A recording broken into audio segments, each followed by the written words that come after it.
John Swartz and his wife Jenny have been organic farming in the South Australian Mallee region for 23 years. John talks to us about the progress he is making towards no-till using his recently purchased Seraphim double-disc zero-till machine. We really started down this path right back in 1989. That was when we first were told that we had to do something different because the chemicals were affecting basically the health of my whole family.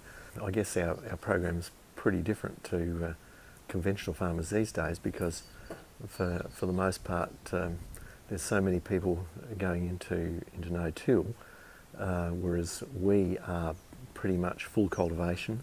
We do have a double disc seeder, and so the first year we tried it was in 2010 when that was a particularly wet year, and yeah, we got encouraging results at that point.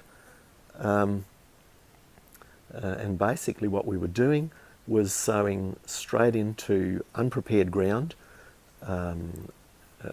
with all the weeds still there, not making any attempt to kill the weeds but simply sowing in amongst the weed. One of the main reasons why we headed down this path was to try and conserve the native grasses that we have coming up whenever we have a wet summer.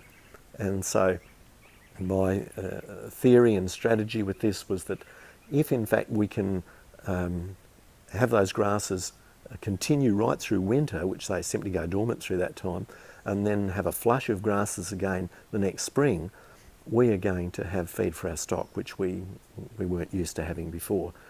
And yes, that side of it has certainly been very good because yes, the grasses have stayed on and they have really flourished the next year. But from the cropping perspective, we haven't found the right balance yet. The next strategy we use is to seed a little heavier than what the conventional farmers do, and also to spread that seed as much as possible, because by spreading the seed we actually provide competition for the weeds, and the weeds don't do terribly well under competition.